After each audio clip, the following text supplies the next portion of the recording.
महात्मे आहे ना, देवाशिवाय बोलतच नाही बुवा. सर्व भावे त्यांचे देव भांडवल आणि ते बोलणं बोलती. बोलण्यावरून माणूस कुठल्या भागातला मी लगेच ओळखतो बुवा. घाटावरचा आहे का कोकणातला आहे, भैया आहे का मद्रासी आहे का बंगाली आहे. लक्षात ठेवा. बरोबर तोंड उघडले की तो माणूस ओळखला जातो बुवा. हा गुजरातमधला आहे, जुन्नरचा आहे का जळगावचा आहे, उच्चारून आपण ओळखू शकतो. एक संस्कृतमध्ये सुभाषित आहे, आचाराक्रमाख्याती देशमाख्याती भाषणम संभ्रमाश्रमाख्याती वपुराख्याती भोजनम. म्हणजे काय, एखाद्या माणसाने सांगण्याची गरज नाही, माझं खानदान चांगलं, माझं कुळ चांगलं. समाजामध्ये तुम्ही कसं राहताना बरोबर समाज तुमची लायकी ओळखतो, काय क्वालिटी आहे तुमची. आचाराक्रमाख्याती, तुम्ही कुठल्या भागात घ्या हे तुमच्या भाषेवरून समजलं जातं. अंतःकरणामध्ये किती आदर आहे, घरी आल्यानंतर कसा सत्कार होतो त्याच्यावर अवलंबून आहे. आणि काय खाता हे शरीरावर अवलंबून आहे. आमच्या कोल्हापूरची म्हण आहे, वारू किंवा चालू किंवा वारू. चांगलं चांगलं खाल्लं की तो पैलवानच होणार.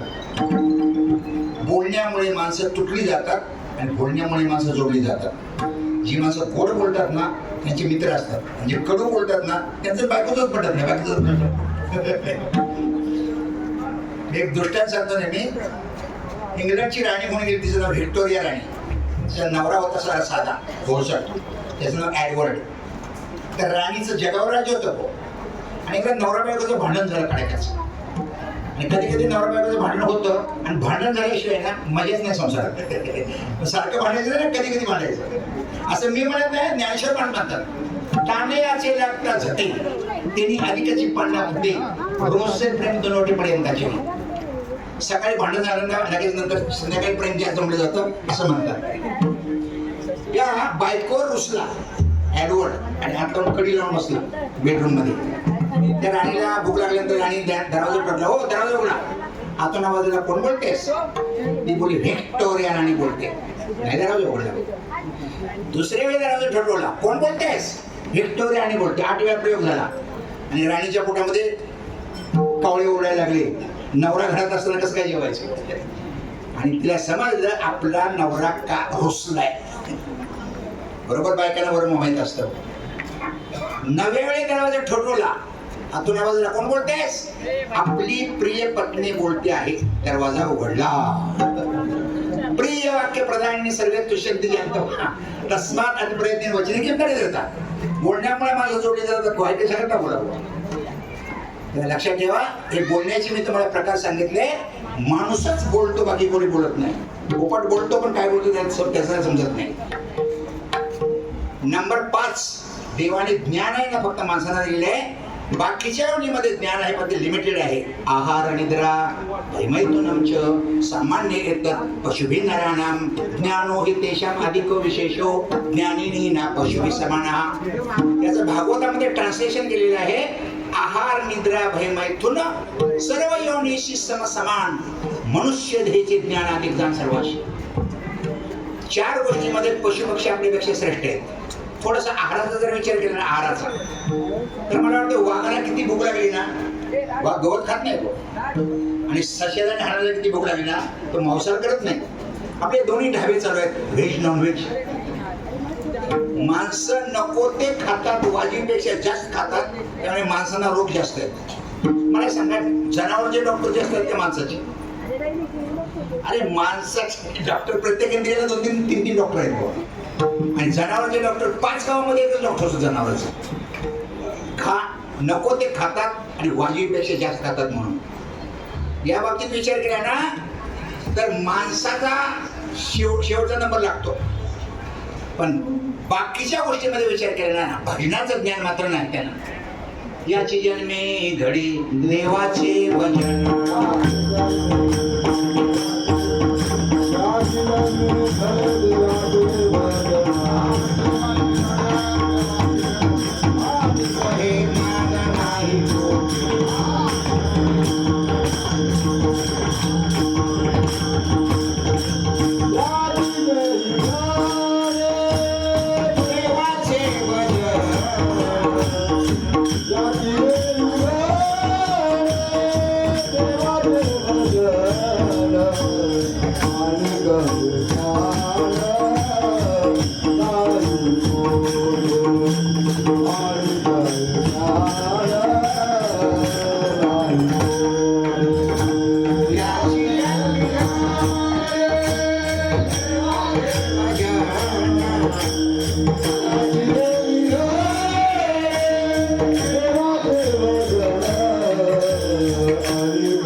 याची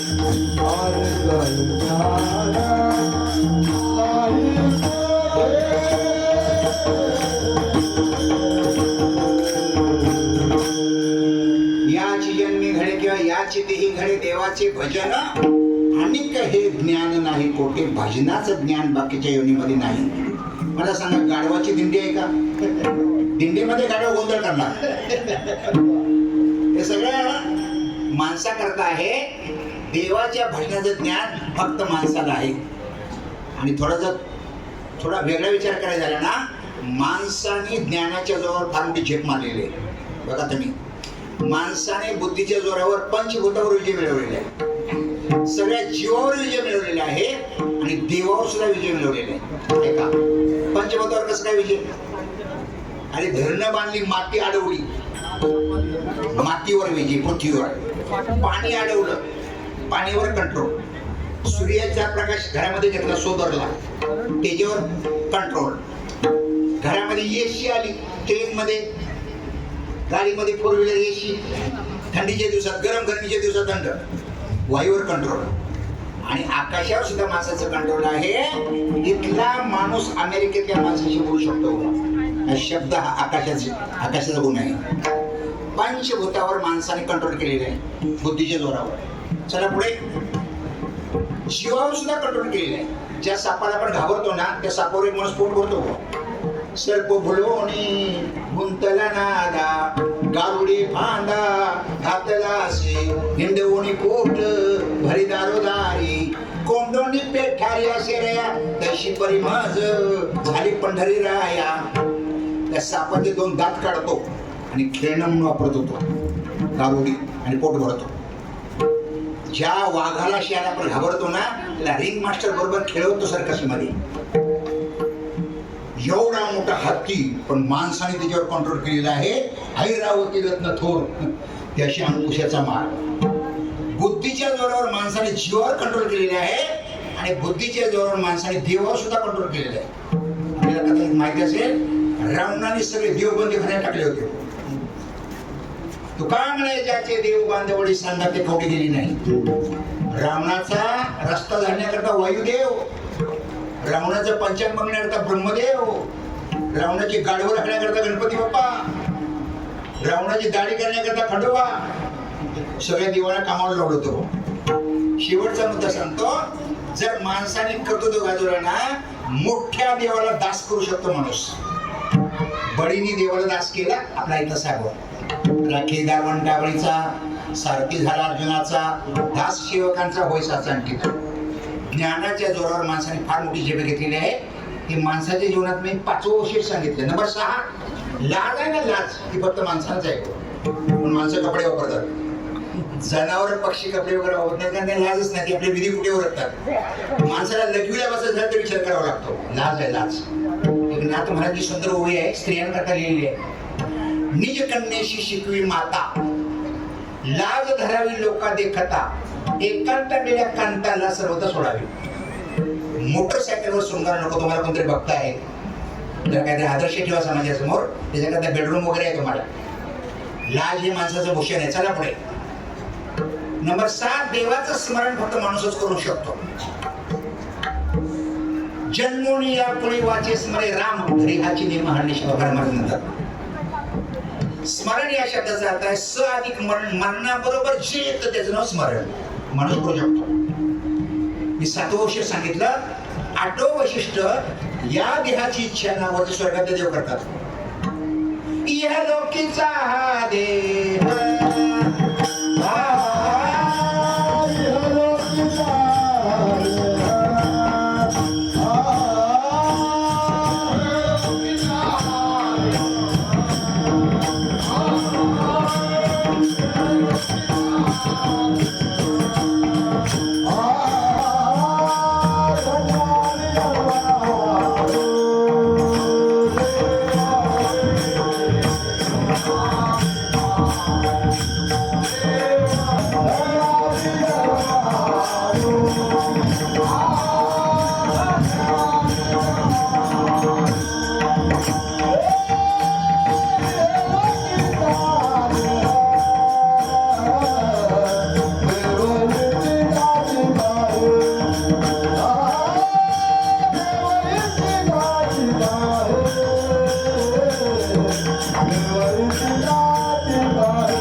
इहलोकीचा हा देह देव इच्छिता ते पाहे, स्वर्गीचे अमर इच्छिता ते देवा, मृत्यूलोकी भावा जन्मामा.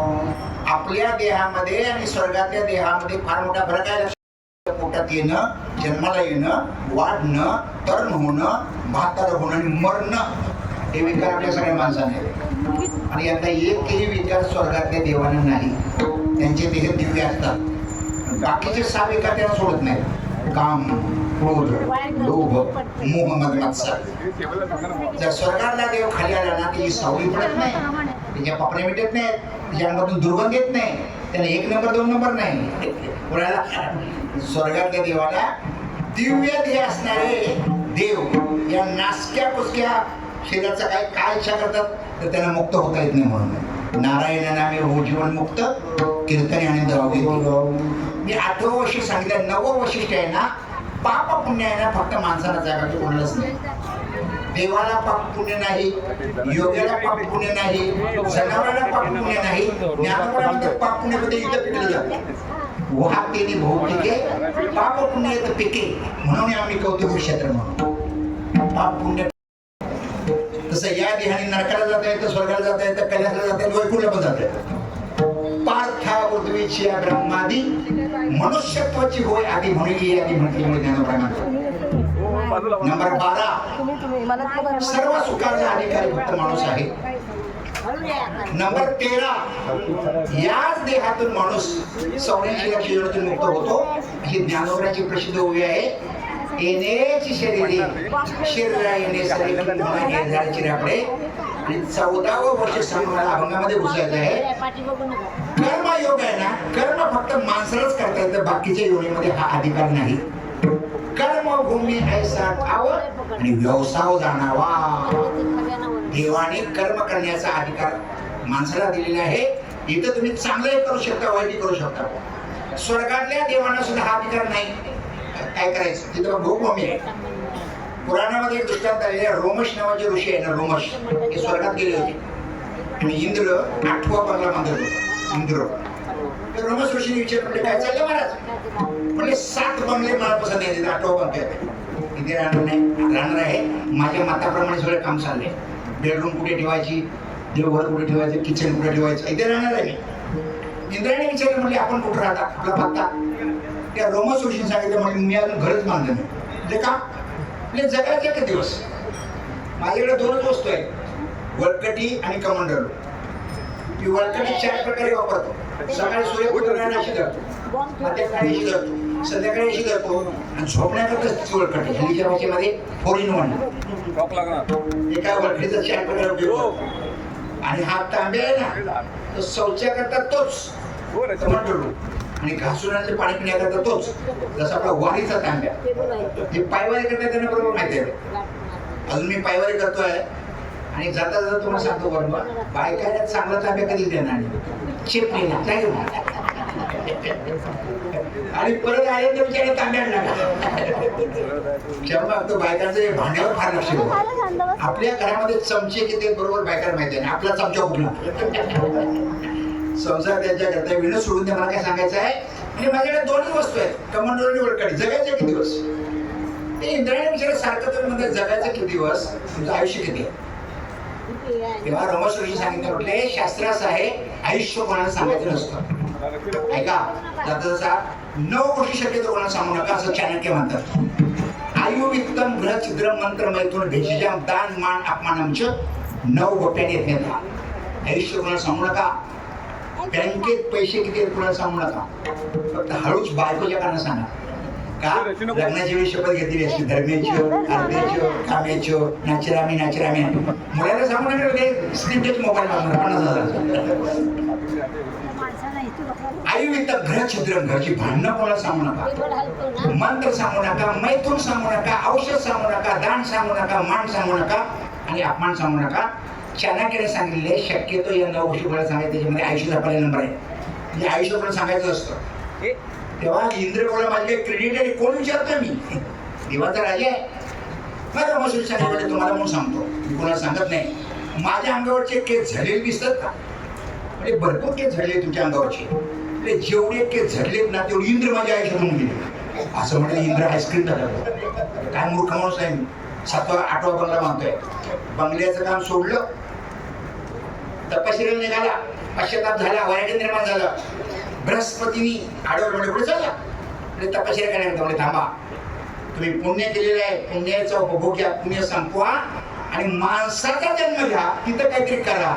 इथं काय करण्याचा तुम्हाला अधिकार नाही. केले होया याची जन्मे अवघे विठोबाच्या नामे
विठोबाच्या नामे तुका म्हणे कर्मे जाळणे तरशिका तरती.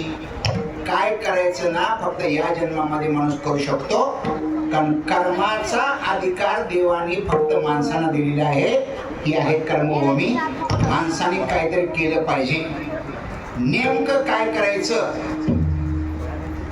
कर्माचे प्रकार शास्त्रामध्ये आहेत 5. नंबर 1 नित्य कर्म, नंबर 2 नैमित्तिक कर्म, नंबर 3 काम्य कर्म, नंबर 4 प्रायश्चित कर्म आणि नंबर 5 निषिद्ध कर्म. ऐका, सकाळी आपण जे रोज करतो ना त्याला म्हणतात नित्य कर्म. संध्या स्नानम जपो होमा स्वाध्याय देवतार्चनम वैश्वदेव अतिथ्यम सत्कार माहिती सकाळी उठल्याबरोबर वर्षातून एकदा. अनैमित्तिक कर्म पोटाकरता जे लागतं त्याला म्हणतात काम्य कर्म. नोकरी, व्यापार, शेती किंवा हल्लीच्या भाषेमध्ये एजंटगिरी. मुंबईमध्ये हे करायचं नाही आणि बाकीचे 4 कर्म मात्र करायचे. तेव्हा माणसाने काय करायचं काय करायचं नाही तुकाराम महाराज अभंगाच्या पहिल्या चरणात सांगतात.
पुढे नाही नाशिजा. हे चिंतनाकरता जाऊन एवढ्या तुकाराम महाराज म्हणतात, तुम्ही असं का करत नाही? मग काय करायचं? करा रे बापानो साधन हरीचे, झनी करण्याचे करू नका. करणे ते हेची करा, नरका घोरा का जाता. नको ते करून नरकाला जाऊ नका. ते पाहिजे ते का करत नाही? पाहिजे ते काय करायचं? कोणतं कर्म? पुढे नाही नाशिजा, ज्याचा पुढे नाश नाही असं तुम्ही का करत नाही? म्हणजे नाश होणार ते करू नका, जे अविनाश आहे ते करा. याला काय म्हणतात? भविष्याचा विचार. माणूस जर शहाणा असेल ना, तर आपले काही पैसे तो बँकेत ठेवतो म्हातारपणा करता. मुलांनी नाही विचारलं तर काय करणार? पुढे नाही नाशिजा, पुढचा विचार करायचा. एक संस्कृत मध्ये सुभाषित आहे, प्रथमे नाजितम विद्या, द्वितीय नाजितम धनम, तृतीय नाजितम पुण्यम, चतुर्थे किम करिष्यते. 1 ते 25 वर्ष विद्या मिळवा, 25 ते 50 पैसा मिळवा, 50 ते 75 पुण्य मिळवा, नंतर म्हातारपण चांगलं जाईल. नंतर मुलं तुझे तुम्हाला घराच्या बाहेर काढणार. बरेच म्हातारे भांडी असताना मी बघितलेत का, तिने जवानी सगळी व्यसनामध्ये घालवली. मुलं सांगतात, तुम्ही असं घालवलं आयुष्य ना, आता भांडी घालवा. माणसाने असं केलं पाहिजे का पुढे काहीतरी उपयोग झाला पाहिजे. आपल्याला माहिती असेल कदाचित, मी गोदरेज कंपनीमध्ये काम केलेलं आहे. शिडी देशमुख आहे, शिडी देशमुख हे भारताचे अर्थमंत्री होते पंडित जवाहरलाल नेहरूंच्या वेळी. एवढे हुशार होते, गणितामध्ये 100 पैकी 100 मार्क. त्याचं चरित्र असं आहे, गणिताचा पेपर आहे ना, असं लिहिलं असतं, पहिल्या धरून कुठले 7 सोडवा. यांनी उत्तर पत्रिकेमध्ये लिहिलं होतं, पहिल्या धरून कुठले 7 तपासा. एवढे हुशार होते. त्याने कामगारांकरता एक कायदा काढला, पगारातून प्रायव्हेट फंड कापायचा 7.25% त्यांच्या वेळी. आता तो 10% झालाय. आता एखादा कामगार जर रिटायर झाला, त्याला 5-6 लाख रुपये जे मिळतात ना, ती मेहरबानी कोणाची? आणि शिडी देशमुखाची मेहरबानी आहे. मी जेव्हा गॅस घेतली, मला 5 लाख रुपये मिळाले. ते मी तसेच पोस्टामध्ये ठेवलेले, हलवलेले नाही. माणसाने पुढचा विचार केला पाहिजे. लक्षात पुढं टिकणार काय आहे? जो पुढचा विचार करतो तो शहाणा माणूस. एक दृष्टांत सांगेल, नदीच्या पलीकडे जंगल होते, त्या जंगलामध्ये सोडायचं. राज्याचा नियम होता, घटनाच अशी होती, 5 वर्ष निवडायचा आणि 5 वर्षानंतर जंगलामध्ये पाठवायचा राजाला. त्या बरेच राजे आले, 5 वर्ष मजा केली, नंतर मात्र जंगलामध्ये दुःख भोगलं. का? जंगलामध्ये राहायचं. एका राजाने सगळी हातात सूत्र घेतली, हुशार माणूस, म्हणजे मी करेल तेवढं तुम्ही करेल ते पूर्व. पण 5 वर्षानंतर 1 मिनिट सुद्धा तुम्हाला गाडीवर बसण्याचा अधिकार नाही, नदीच्या पलीकडे जंगलात इथे राहायचं. त्या राजाने काय केलं माहितीये का? इकडे 5 वर्ष कारभार करता करता जिथं आपल्याला जंगलामध्ये जायचं तिथली 5 एकर जमीन घेतली डेव्हलप करण्याकरता. 5 एकर जमीन घेतली, बंगला बांधला, रस्ता केला, पाण्याची सोय केली, विजेची सोय केली, सुंदर बगीचा तयार केला. इकडे राज्य करता करता तिकडे चांगलं बनवून ठेवलं आणि नियमाप्रमाणे 5 वर्ष संपली आणि तो पलीकडे जाण्याकरता नावेत बसला. पण शेर हसत नावाने विचार म्हणजे बाकीच्या राजांनी पोहोचवले, ते रडत गेले, तुम्ही हसतच झाला. तर त्याने सांगितलं, मी हसत चाललो, इथल्यापेक्षा त्यानं चांगलं बनवलं.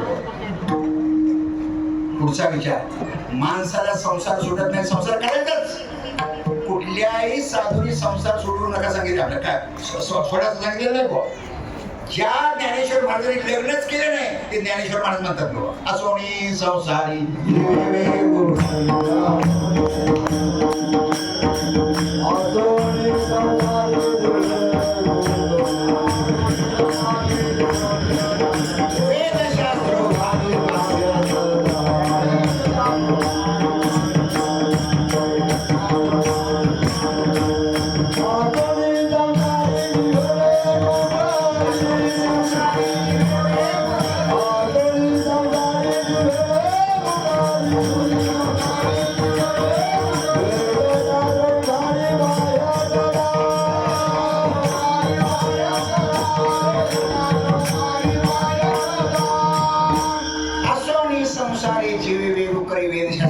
बाह्या सदा. संसार करता करता परमार्थ करायचा. वर्म लक्षात ठेवा, परमार्थ करायचा मनाने आणि संसार करायचा तनाने. जनामध्ये सर्वश्रेष्ठ भक्त कोण? सगळ्या संतांनी सांगितले गोपिका. धन्य भाग्याचे ते जन्मल्या संसारी, ज्यांचे ध्यानीमनी नित्यकाळ हरी, करिता कामकाज दृष्टी त्याची वरी, आणि बोलता चालता जीविता निरंतरी हो. या गवळणी कृष्णाला कधीच विसरले नाही आणि आपला संसार सोडलाच नाही. सगळ्यामध्ये टॉपमोस्ट कोण असतील भक्त ना? गवळणी. या धावची गोपिका ना नारद भक्त त्यांचं होणं नाही हो. संसार करायचा तनाने आणि परमार्थ करायचा.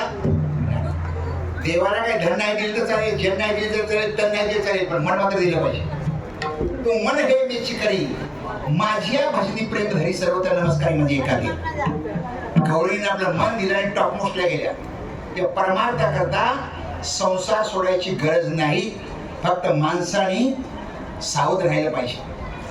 मला सांगा, आपल्या 24 तासापैकी भजनाकडे आपण किती? आणि वर्षातून 11 महिने संसार करा, 1 महिना परमार्थ द्या. आषाढीला 15 दिवसात, कार्तिकीला 15 दिवस, संपलं का? 3 तास 24 तासामध्ये परमार्थ केल्याने देव खुश होतो. परमार्थ करता संसार सोडण्याची गरज नाही. आणि संसार हा सगळा आहे नाशिवंत. कितीही पांढरे केस काळे करा, कारण कसे येणार? काळे घालून पांढरेच येणार. आणि सगळे म्हातारे पांढरे केस काढायला लागले, पांढरे केस काळे काढायला लागले. मी सांगतो करा करा, आमच्या गोदरेज हेअर डे संपू दे आणि कंपनीचा फायदा होईल. आपण हळू हळू सगळी नाशिवंत चाललंय. नाशिवंत देव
काळ सावधान. हळूहळू आपण नाशाकडे चाललेलो आहोत. मला वाटते काही ना 1 दिवसाचंच आयुष्य आहे. एक गांडूळ आहे ना, गांडूळ, त्याला 4-5 महिन्याचं आयुष्य. हे पांडुरंग शास्त्री आठवलेले एक सुंदर दृष्टांत सांगितले आहे तत्वज्ञान मासिकामध्ये. ब्रह्मदेवाने चौघांना 40-40 वर्ष आयुष्य दिलं. माणसाला 40 वर्ष, बैलाला 40 वर्ष, कुत्र्याला 40 वर्ष आणि घोड्याला 40 वर्ष. तर माणसाने तक्रार केली, म्हणजे माणसामध्ये त्या बैलामध्ये तुम्हाला काय फरक वाटत नाही? आम्ही माणसं आहोत. ब्रह्मदेवाने सांगितलं समूह सर्व भूतेषु, सगळे भूत मला साठीचे. पण त्याने जर आयुष्य दिले ना तर माझी काय हरकत नाही. तर बैलाला विचारलं, माणसाने तक्रार केलेली आहे, तुमचं काय मत आहे? त्या बैलाने सांगितलं शेवटी आऊत ओढायचं आहे मला, नांगर ओढायचं आहे, गाडी ओढायची आहे, मला 20 वर्ष भरपूर झाली, माझी 20 वर्ष ते माणसाला. कुत्र्याला विचारलं तुमचं काय मत आहे? कुत्रे बोलणार सगळेच हाडाड करतात, त्याच्यापेक्षा 20 वर्ष मला भरपूर झाली, 20 वर्ष माणसाला द्या. आणि घोड्याला विचारलं तुमचं काय मत आहे? घोड बोल माझं पण तोंडच बघत नाही, मला 20 वर्ष भरपूर झाली, त्या 20 वर्ष माणसाला. आता ऐका, त्याच्यातून सिद्धांत निघतो असा, माणूस जगतो ना स्वतः करता फक्त 40 वर्ष जगतो. आपण सगळे जण 40च्या पुढे बैलाचं आयुष्य चालू होतं. हे नवरा बायको मुलांकरता बैलासारखे राहतात, दुसरं राहतात. त्यांचं शिक्षण, त्यांची कपडे, त्यांची पुस्तकं, त्यांच्या वया, त्यांचं करिअर, त्यांचा मोबाईल, मला त्यांच्या करता किती वर्ष? 40 ते 60 वर्ष. सगळ्यांचा अनुभव आहे. 60 वर्षाच्या पुढे जर म्हातारा जगलाच तर कोणाचं आयुष्य चालू होतं? कुत्र्याचं. म्हातारा बडबडत राहतो, खेचत राहतो, पण कोणतेच ऐकत नाही. अरे मोबाईल 40,000चा मोबाईल 4 रुपये करता महिन्यावर काम केले, त्याला पटत नाही. कोणी का भुंकत राहतो? कुत्र्याचं आयुष्य. आणि 80 वर्षाच्या पुढे मात्र जगलाच तर नातू सांगतात, आजोबा माझे मित्र पाटील आहेत, जरा बेडरूम मध्ये बसा, तर तुझा थोकडा बघितल्यानंतर ते घाबरतील. हालू नको. जो वरी चरण गातो वरी भक्ती माझा, मानिती लहान थोर देह सुखाची या काजा, इंद्रिय मावळला आल्या बाबूला जा, कैसे विपरीत झाले तोची देहाने तुझा. आपण हळूहळू नाशाकडे चाललेलो आहोत. शास्त्रामध्ये नाशाचे 3 प्रकार आहेत: आश्रयनाश, परतानाश आणि स्वभावनाश. भिंतीवरचं चित्र, भिंत पाडलेली चित्र संपलं, पडवून गेली आहे भिंती, चित्राची केवळ होय माती ज्ञानेश्वर महाराज म्हणतात. यामध्ये आश्रयनाश. परतानाश म्हणजे एखाद्याने घर मोडलं, झाड तोडलं, याला म्हणतात परतानाश. अमेरिकेने 2 शहरावर बॉम्ब टाकले, हिरोशिमा नागासाकी, जपानची 2 शहरं उद्ध्वस्त केली. परतानाश. आणि आश्रयनाश म्हणजे आपण हळूहळू नाशाकडे चाललेलो आहे. आपले सगळे विकार आहेत हळूहळू आपल्याला सतत राहणार मरेपर्यंत. याला आश्रयनाश आपला काय म्हणतात, त्याला स्वभावनाश. सगळ्यांचा नाश आहे. शेवटचं टोक सांगतो, ज्याचं आयुष्य एक मनवंतर आहे ते इंद्राचा सुद्धा नाश आहे. ज्ञानोबा म्हणतात ना, पुण्याची पावटी सरे सवे इंद्रपणाची उठी होत रे, येऊ लागती माघारी मुक्ती लोका. तुका म्हणे जाती पुण्यक्षय अधोगती. इंद्राचा सुद्धा नाश आहे. आता एक मनवंतर म्हणजे किती वर्ष ऐकून ठेवा, 30,67,20,20,000 वर्ष म्हणजे एक मनवंतर. एवढा आयुष्य इंद्राचं आहे, लक्षात ठेवा. त्याचा सुद्धा नाश आहे. कल्याण मासिकामध्ये एक दृष्टांत आलेला असा चुटका. श्रीकृष्ण परमात्मा रुक्मिणी माता गप्पा मारत होते संध्याकाळी. त्या गप्पा मारता कृष्ण हसले. रुक्मिणी मातेने विचारले, कसं काय हसलो, काय झालं विनोद? असंच हसलो. रुक्मिणी माता बोलली, जो विनाकारणाचा हसतो ना तो अर्धवट असतो. तुम्ही काय अर्धवट नाही, तुम्ही ज्ञानाची शिरोमणी आहात असं म्हटलं. कृष्ण जोरात हसला. म्हणजे बरोबर तू पकडलास. म्हणजे का हसला तुम्ही? म्हणजे तुला तर सांगायचं नव्हतं पण सांगतोच. म्हणजे का हसला? म्हणजे एक मुंगळा मुंगळीच्या मागे लागला म्हणून मी हसलो. म्हणजे याच्यामध्ये विशेष काय? मुंगळा मुंगळीच्या मागे लागला मला काय विशेष वाटत नाही. तर कृष्ण बोलले, रुक्मिणी तुला माहित नाही, त्या इंद्राला, त्या मुंगळ्याला मी 14 वेळा इंद्र बनवलंय, पण मूर्खाची सवय काय अजून जात नाही. त्याच्याकडे मी हसलो. शेवटचं टोक सांगतो, ब्रह्मदेवाचा सुद्धा नाश आहे. त्याचं आयुष्य 2 परार्ध वर्ष आहे. लोकानाम लोकपालानम मद्भयम कल्पना जीवनाम ब्रह्मणापि मद्भयम द्विपरार्ध परायशा. 2 परार्ध वर्ष असणाऱ्या ब्रह्मदेवाचा नाश आहे. ज्ञानोबांची उभी आहे. कैसे थोरवेचे मान पाहे पा, जो सृष्टी विजयाचा साठोबा तोही पुनरावृत्तीच्या मापाशी झाला. जगामध्ये दिसणारं सगळं नाशिवंत आहे, हळूहळू नाश होणार आहे. अविनाश तत्व फक्त परमात्मा आणि फक्त संत आहे तो, आणि त्याला आपलं असं करा. अविनाश करी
प्रकारचे जगामध्ये अविनाश तत्व आहे फक्त परमात्मा. बाकी सगळ्यांचा नाश आहे, हळूहळू नाश आहे. काहींचा लवकर आहे, काहींचा नंतर उशीर आहे, पण नाश सगळ्यांचा आहे. त्या तुकाराम महाराज म्हणतात, ऐसे का हो न करा काही पुढे नाही नाश ज्या, ज्याचा पुढे नाश नाही. असं तुम्ही का करत नाही? असंच करा. याच्याकरता काय करावं लागतं? विश्वंभरा शरणांगत भूत जात बंधुनी, अभंगाचं दुसरं चरण आहे. हा अविनाशी परमात्मा जर तुम्हाला प्राप्त करायचा असेल ना, तर त्याला तुम्ही शरण गेलं पाहिजे, जो आहे विश्वंभर. विश्वंभर या शब्दाचा अर्थ आहे जो सगळ्या विश्वामध्ये व्यापून आहे. देवाची 3 रूप आहेत. नंबर 1 ब्रह्म, नंबर 2 विष्णू, नंबर 3 भगवान. वदन्ति तत्त्वतो विदस्तत्वं यज्ञानम अद्वयम ब्रह्मेति परमात्मेति भगवानेति शब्दते. जो सगळीकडे व्यापक आहे त्याला म्हणतात ब्रह्म.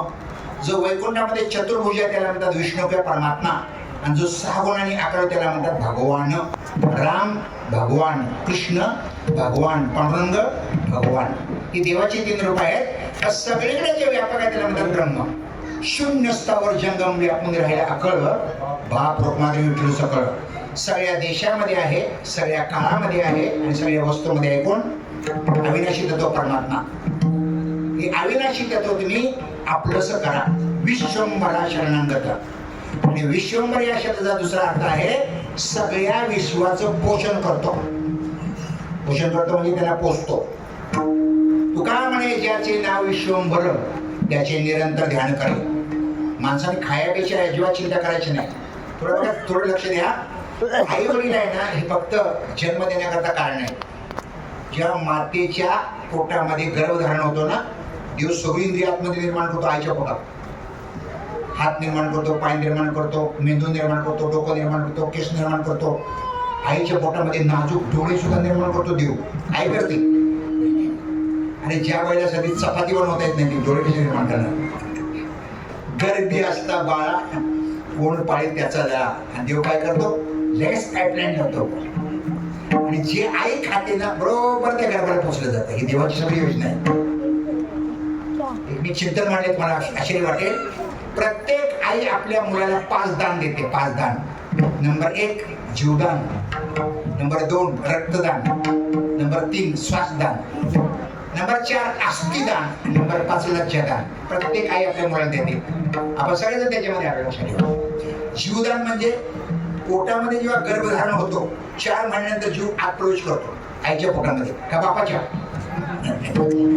याच्या पोटामध्ये प्रवेश करतो. 4 महिन्यानंतर बरोबर हालचाल होते गर्भाची. त्यानंतर जीवदान. आई जे खाते ना त्याचं रक्त पुरलं जातं आणि हळूहळू गर्भ मोठा होतो. त्याला म्हणतात रक्तदान. आई श्वास घेते ना त्यामुळे तो गर्भ पोटातल्या पोटात फिरतो, हालचाल होते त्याची. श्वासदान. आईच्या दुधावर हाडं पोचली जातात. हाडं जी आपली आहेत ना, माणूस जळला तरी हाडं राहत नाही. आईची मेहरबानी हो, आईच्या दुधाचा भाग आहे. आणि लज्जादान म्हणजे मुलाला कुठे पाजण्याकरता आई लाजतच नाही. भाऊ एसटी स्टँड असू दे का रेल्वे, 5 दान आई देते प्रत्येक मुलाला. तेव्हा माणसाने खाण्यापिण्याची अजिबात चिंता करायची नाही. अरे जो आईच्या पोटामध्ये सोय करतो काय करणार नाही का? जबी दंत नाही थे तभी अन्न दिया. अभी दंत दे तो अन्न न देव.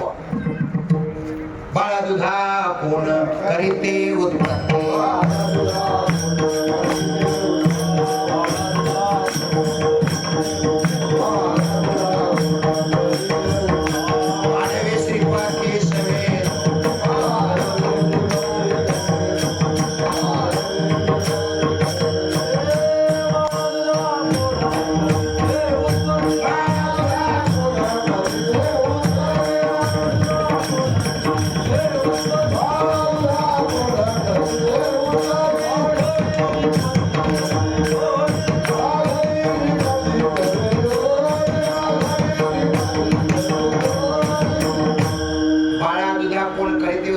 वाढवी श्रीपती सवे धोणी. बरं, एखाद्या श्रीमंताची बाई ती दूध पिऊन तिच्या स्तनामध्ये दूध देत असेल का नाही? देवाची योजना अशी, एखाद्या गरीबाच्या बाईने शेत तुकडे जरी खाले ना तर देव दूधच निर्माण करतो. ही मशीन अजून कुठल्याही शास्त्रज्ञाना सापडलेली नाही. किंबहुना ज्या स्त्रीच्या शरीरामध्ये मशीन आहे ना तिला सुद्धा कळत नाही कसं असतं. ही सगळी देवाची करणी आहे. माणसाने खाण्यापिण्याची अजिबात चिंता करायची नाही. आमचा देव बाकीचे जीव जेवल्याशिवाय देव जेवतच नाही बुवा.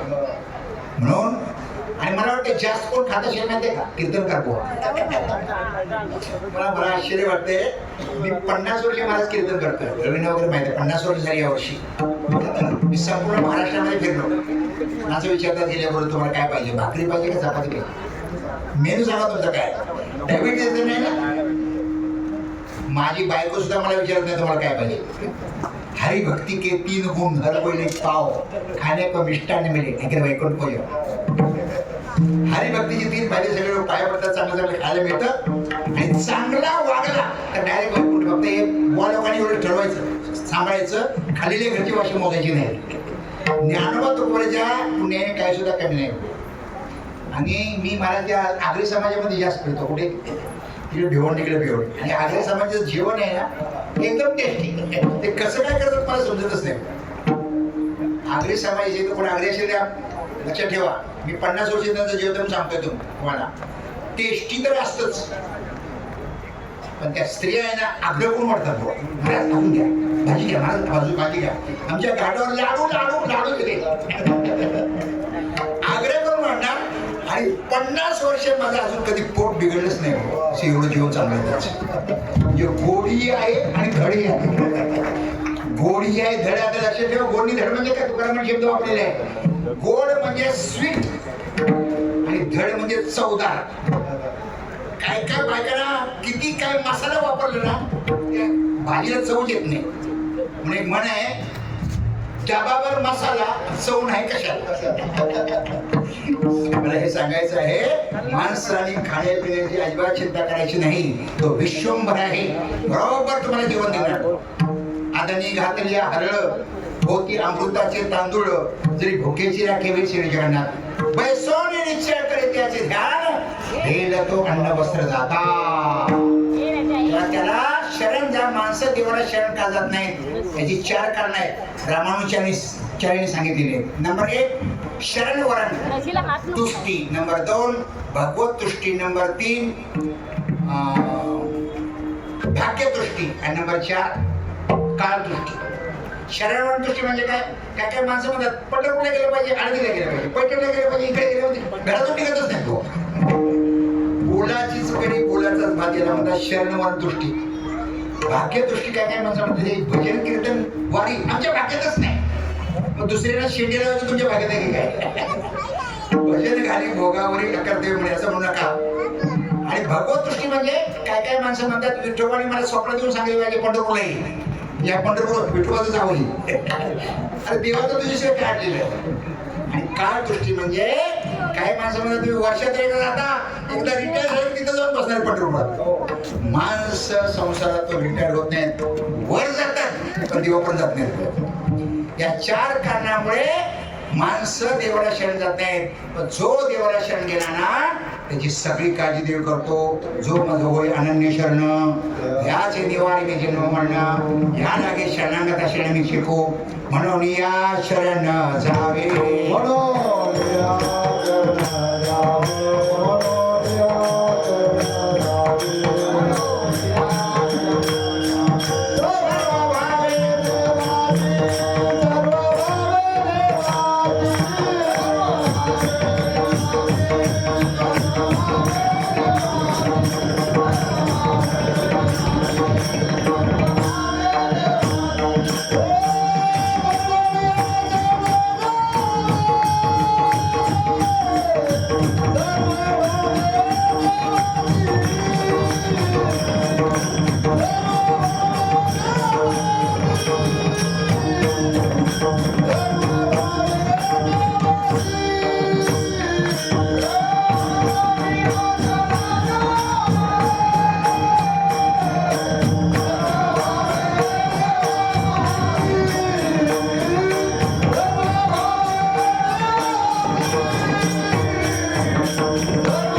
या शरण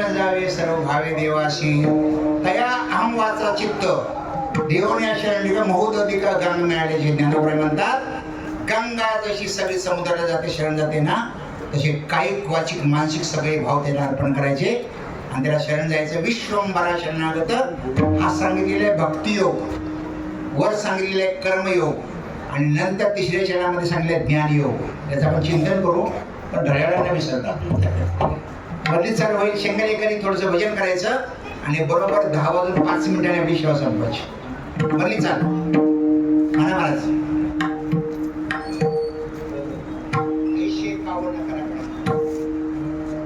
ऐसे का हो न कराता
आयशे का हो न करा काही, पुढे नाही नाश ज्या, विश्वंभरा शरणागत भूत जात वंदने. तुकाराम महाराज या अभंगामध्ये आपल्याला उपदेश करतात, तुम्ही असं का करत नाही ज्याचा पुढे नाश नाही, असं काहीतरी करा. कोणाचा नाश नाही तर देवाचा नाश होत नाही, बाकी सगळ्यांचा नाश होतो. त्याला तुम्ही शरण जा. त्याचे दोन गुण आहेत, तो विश्वंभर आहे म्हणजे सगळ्यामध्ये व्यापक आहे आणि सगळ्यांचं पोट भरतो. आणि त्याला शरण गेल्यानंतर मात्र समाजात वावरताना सगळ्याचे नंबर राहा. सुंदर ओवी आहे, जे जे भेटे भूत ते मानिले भगवंत, हा भक्तियोग निश्चित जाण माझा. सगळ्यांना नमस्कार करायचा.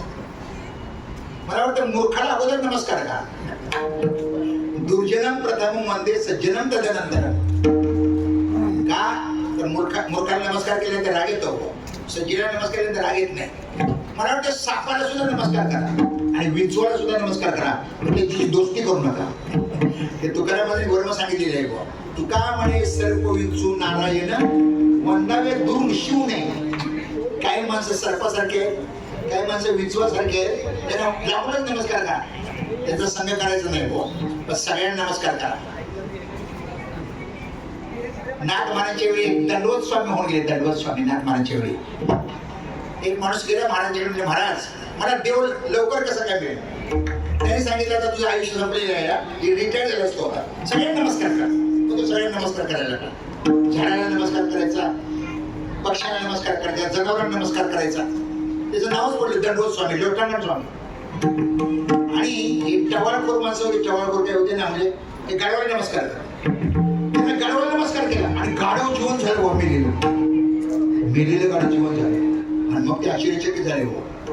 मग एक माणूस मेला होता ना, म्हणजे प्रेताला नमस्कार कर, प्रेताला नमस्कार केलं पण उठलं बुवा. आणि त्याची प्रसिद्धी झाली संपूर्ण पैठणमध्ये. आणि मग त्याला नाथ महाराजांनी बोलवलं आणि म्हटले तुझी पुण्याही संपले, तुला नरकाला जावं लागेल, आता समाधी घे. नाथ महाराजांनी त्याला समाधी दिली. हा दंडवत स्वामीचा इतिहास तुम्हाला सांगितला. त्या समाजामध्ये वावरताना सगळ्यांना नमस्कार करा. तुम्ही मोठ्या बापूचे काय बिघडलं. माणसाचा अहंकार गेल्याशिवाय आणि नम्रता आल्याशिवाय देवाची प्राप्ती होत नाही. दोनच ज्ञानेश्वर म्हटले सांगतो, चित्ती अहंते ठाऊ जिवे सगळ्या शास्त्रांचा सराव, ऐशेनी कोडी एक जन्म जाऊ पण पाहिजे माते. मग केव्हा मिळतो देव, थोर पण परणासाठी वित्पत्ती आणि विसरीजे, जे जगा धापुटे होते ते जवळीत माझी. नम्र झाला होता त्याने कोंडीले अनंत. सगळ्याची नंबर राहावं. नेहमी दृष्टांत सांगतो, विभीषण आहे ना रावणाचा भाऊ, हा रामाचं भजन करत होता लंकेमध्ये. रामाचं भजन कोण, रावणाचा भाऊ. सकाळी उठणार, आंघोळ करणार, तुळशीला पाणी घालणार आणि रांगोळी करणार, लिहिणार राम. आणि रावणाचे जे गुप्तहेर होते ना, बघितलं हा राम लिहितोय. आणि रावणाला सांगितलं तुमचा भाऊ विरुद्ध पक्षामध्ये आहे. रावण बोला माझा भाऊ विरुद्ध पक्षामध्ये काय, कसं काय, तो काय महाराष्ट्र आहे की आहे, एकाच घरात 3 पक्ष. त्याला पकडून घेऊन या. गुप्तहेर पोलीस यंत्रणा पकडायला गेली, विभीषणाला पकडला. विभीषणाला विचारलं कसं काय, मला काय, माझा गुन्हा कसं काय पकडलं तुम्हाला. म्हणजे तुम्ही राम लिहिता ना, राम हे रावणाचे शत्रू आहेत, तुमच्या भावानेच हे दिले बघा ऑर्डर पकडण्याची. आणि म्हणजे मूर्खानं मी राम लिहितो, त्याचा अर्थ तुम्हाला कळला नाही अजून. काय अर्थ आहे, अरे राम म्हणजे रावण आणि म म्हणजे मंदोदरी. असं म्हटलं तर त्याने खाली मान घेतली, खाली निघून म्हणले नाही रामाचं भजन नाही, तुमचं वहिनीचं भजन करतोय. राम म्हणजे रावण आणि माझे म्हणजे मंदोदरी. असं तुम्ही राहिलं ना, मुंबईमध्ये किंवा ठाण्यामध्ये किंवा भारतात कुठे राहू शकता. मला काय सांगायचं आहे, तुकाराम महाराज म्हणतात, विश्वंभरा शरणांगत आणि भूत जात वंदोनी, फळली आत रुची शाखा, सहजे भूमिशी उतरे देखा, तैसे जीव मात्र असे खालावतीचे अखंड अगर होता होणे असती, त्यांची विनय हेची संपत्ती, जे जे जे मंत्री अर्पित माझ्या ठाई. सगळ्याशी नम्र राहू. काय काय माणसाला थोडं जरी अहंकार असला ना, त्याला वाटलं मी आकाशीच घातलं. उदाहरण सांगतो, संपूर्ण महाराष्ट्र फिरतो, पण आश्चर्य वाटते. अरे तिकडे गेलो आणि माझाच मित्र म्हणजे महाराज माझा मुलगा प्रोफेसर आहे. मला सांगितलं माझा मुलगा प्रोफेसर आहे आणि त्याला 1 लाख रुपये पगार आहे. मी त्याला सांगितलं माझा मुलगा अमेरिकेमध्ये कंपनीमध्ये मॅनेजर आहे, त्याला 10 लाख रुपये पगार आहे. असं म्हटलं त्याची माळ खाली घेतली, अजून भेटलाच नाही. अरे फालतू गोष्टीचा कशाला अभिमान करतात? नाही नाही नाही, सगळ्याची नंबर राहा. बहुतेक टोपवलेला बॉलर समजलं. विश्वंभरा शरणागत भूत जात वंदोनी सगळ्यांना नमस्कार करा. कुठेही राहिलं तर नमस्कार करून राहा. आणि देवाला मिळवायचं असेल तर श्रुतीचा अभ्यास करा. अभंगाचं दुसरं करा.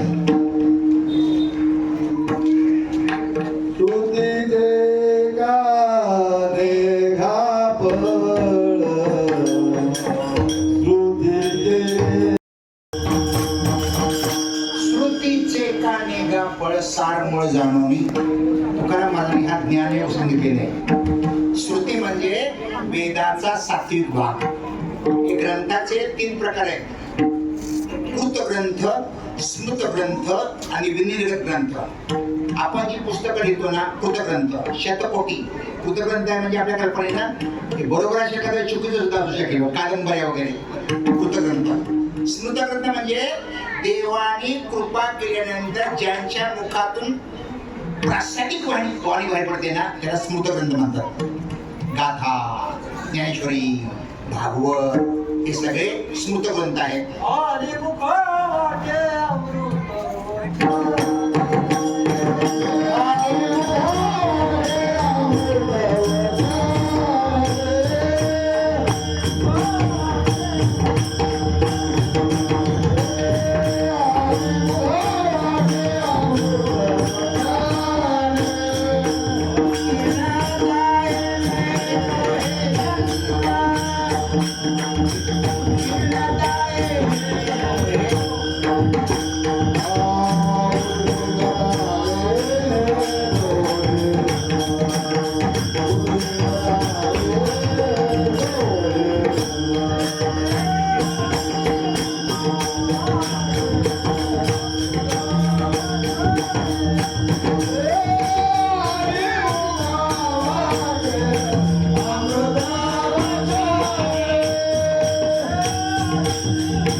वचने उत्तीर्णता येणे नवे जन्म. संतांच्या मुखातून जे बाहेर पडलं ना, ते जे वाङ्मय आहे ते अमृतासारखं आहे. त्याला म्हणतात स्मृत ग्रंथ. आणि वेद आहे ना, वेद अनादी आहे. हा आहे विनिर्गत ग्रंथ. अर्थात वेद आहे कठीण, त्याचा सात्विक भाग त्याला म्हणतात श्रुती. ज्ञानोबरांनी 6 जणांना माऊली म्हटलेलं आहे, त्याच्यामध्ये श्रुतीला पण माऊली म्हटलेलं आहे. अहितापासून काढती हित देवणी वाढविती, नाही गा श्रुती पडवती माऊली जगा. तैसा प्रतिपाद्य जो ईश्वरू वावया गोचरू. श्रुतीचा निरंतर अभ्यास करणे. श्रुतीचा अभ्यास करायचा. श्रुती अवघड आहे. श्रुती आहे संस्कृत मध्ये, याचंच भाषांतर आहे शास्त्रामध्ये, याचंच भाषांतर आहे पुराणामध्ये, आणि याचंच भाषांतर केलेलं आहे संतांनी. त्या ज्ञानेश्वरी वाचा, गाथा वाचा, भागवत वाचा आणि देवाला जाणून घ्या. तो जगाचं सार आहे, तो जगाचं मूळ आहे. श्रुतीचा अभ्यास केला पाहिजे. आता कोणाचं ऐकायचं हा मोठा प्रश्न पडलाय.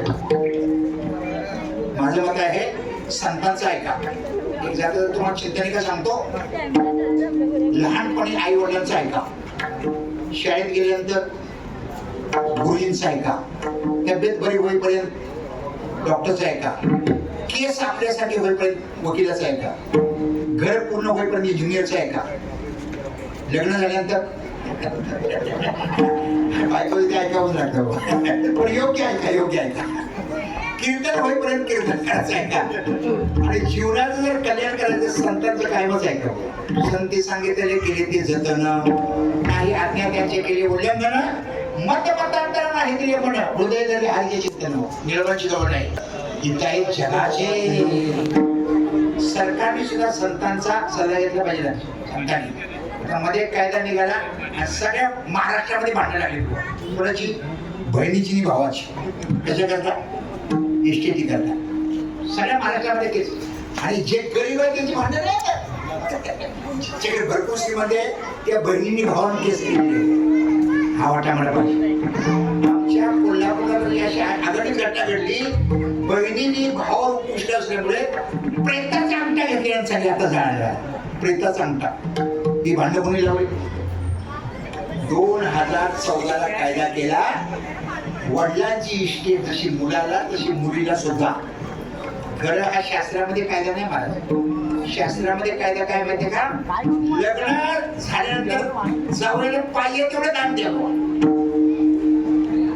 मुलीला द्याल त्या पृथ्वीदारा समा सालंकट कल्याण पृथ्वीदाराचा तुकार मागणार पण एकदा मुलीचं लग्न झालं ना मग बापाच्या इस्टेटीवर तिचा अधिकार नाही ते शास्त्र आहे गव्हर्नमेंटला कोण सांगणार आणि त्यामुळे सगळ्या महाराष्ट्रामध्ये भावाची बहिणीची भांडण भावाची बहिणीची भांडण नाही केसेस सुरू आहेत बुवा हे भाचा वगैरे मानत नाही मामाला इस्टेट मिळालेली आहे म्हणून मला हे सांगायचं आहे जर तुम्ही संतांचं ऐकलं ना तर नेहमी तुमचं कल्याण होणार त्या श्रुतीमध्ये सांगितलेलं आहे श्रुतीमध्ये हित कशामध्ये आहेत कशामध्ये आहेत श्रुतीचे का देगा फळ सार मूळ जाणवणे जगाचं सार आहे परमात्मा मूळ आहे परमात्मा जर मुळाला पाणी घातलं ना एखादा मुलगा जर लहान मुलगा आजारी पडला आई घरात असते आणि ती नवऱ्याची वाट बघते नवरा कधी येतोय आणि ड्युटीवर आल्याबरोबर सांगा तुम्ही बॅग ठेवा कॉफी तुमच्याकडे तयार आहे कॉफी प्या आणि बाळाला उचला 102 ताप आहे आता तो लगेच कपडे बदलतो कॉफी पितो बाळाला उचलतो दवाखान्यात घेऊन जातो बालक तज्ञ असतो डॉक्टरकडं मग तो बालक तज्ञ आहे डॉक्टर सगळं तपासतो आणि मोठ्या कागदावर औषधं देतो मग बाप काय करतो मेडिकल स्टोअरमध्ये जातो ती सगळी औषधं आणतो बायकोच्या साधून करतो आणि तिला सांगतो असं असं औषध द्यायचं आहे ती बरोबर औषध देते 1 चमचा आणि अर्धी गोळी 8 दिवस औषध मुलाला दिलं ना तर मुलगा बरा होतो आता मला सांगा मुलगा बरा होण्यामध्ये कोणाचा वाटा आहे तिघांचा पण वाटा आहे नंबर 1 बाप नंबर 2 आई आणि नंबर 3 डॉक्टर या तिघांच्या सहकार्यामुळे मुलगा बरा झाला पण तिघांचे वेगळे वेगळे भूमिका आहेत बापाची भूमिका वेगळी आईची भूमिका वेगळी आणि डॉक्टरची भूमिका वेगळी जी श्रुती आहे ना श्रुती ती डॉक्टरची भूमिका आहे आई संतांची भूमिका आहे आणि बाप देवाची भूमिका आहे जीवाचं कल्याण करण्यार हे तिघे पण आहेत तिघे पण संत कल्याण करतात देव कल्याण करतो आणि श्रुती सुद्धा कल्याण करते पण प्रत्येकाची भूमिका वेगळी असल्यामुळे पहिल्यांदा तुम्ही श्रुतीचा अभ्यास केला पाहिजे ज्ञानेश्वरीचा अभ्यास करा गाथ्याचा अभ्यास करा देवाला समजून घ्या ब्रह्म म्हणजे काय जीव म्हणजे काय माया म्हणजे काय आणि हळूहळू अभ्यास केल्यानंतर तुम्ही तरबेज होणार आणि मग देवाची भक्ती करायला लागणार याला काय म्हणतात ज्ञानयोग आपल्या महाराष्ट्राचं भाग्य असं आहे महाराष्ट्रामध्ये 3 संत आहेत ना 3 योगी आहेत तुकाराम महाराज वैराग्य ज्ञानेश्वर महाराज ज्ञान नाथ महाराज भक्ती लक्षात घ्या आणि या सगळ्याची परमार्थामध्ये गरज आहे आणि जर तुम्ही श्रुतीचा अभ्यास केला म्हणजे ज्ञानयोग साधला भक्तियोग साधला आणि कर्मयोग साधला तुम्हाला बाकी काय करण्याची गरज नाही दुसरी वाटच नाही अभंगाचं 3रं चरण तुका म्हणे पुढे काय तुका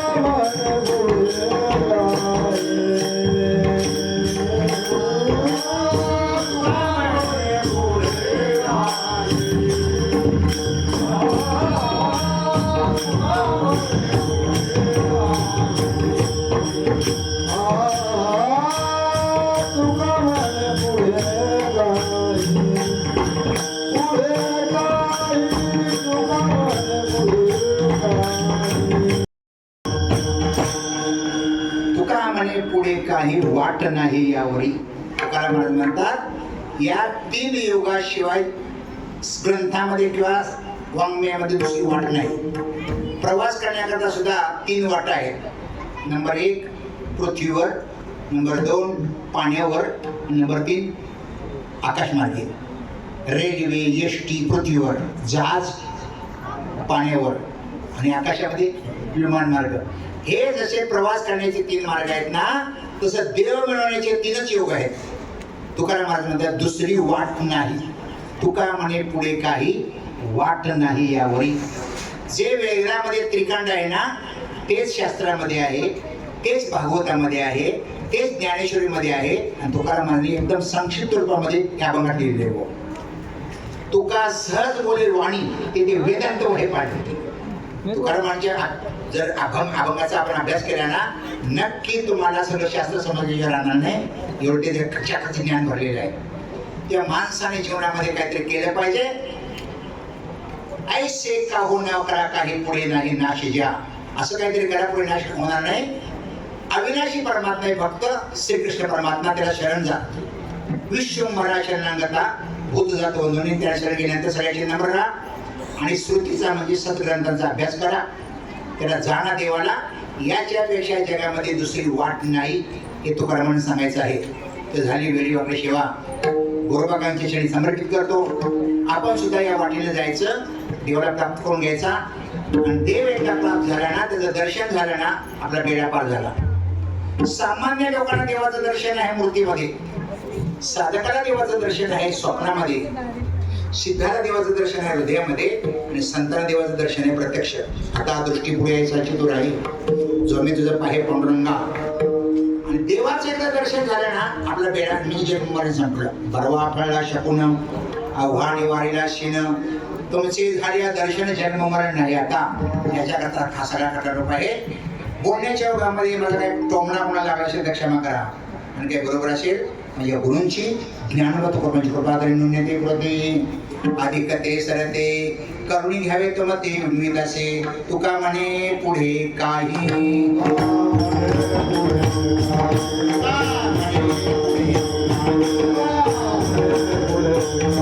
वाट नाही यावरी, वाट नाही यावरी.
माझी आपली नेहमीची विनंती, परमार्थिक शतकोटी पहिला भाग, दुसरा भाग, संकीर्तन संहिता 1, 2, 3, 4 अशी जवळ 7 पुस्तकं मिळालेली आहेत. 2च पुस्तकं मिळालेली आहेत. संकीर्तन संहिता भाग पहिला आणि तिसरा किंमत आहे 150 रुपये. प्रत्येक पुस्तकामध्ये 25 अभंगाचं चिंतन आहे. जसं कीर्तन केलं म्हणजे 50 अभंग तुम्हाला मिळणार. माझ्या पुस्तकाचा मला अभिमान वाटतो. जर तुम्ही अभ्यास केला ना तर महाराष्ट्रामध्ये तुम्ही चमकाल. एवढं त्याच्यामध्ये भांडवल गुंतवले. भांडवल म्हणजे पैशाचं नाही, शब्दांचं. 50 वर्षाचा माझा अनुभव त्याच्यामध्ये गुंतवलेला आहे. मोठमोठ्या महाराजांचं चिंतन लिहिलेलं आहे. जर पुस्तक तुम्ही संग्रह ठेवलं तर नक्की तुम्ही कीर्तनकार प्रवचन व्हाल अशी माझी खात्री आहे. माझी सूचना विनंती संपली.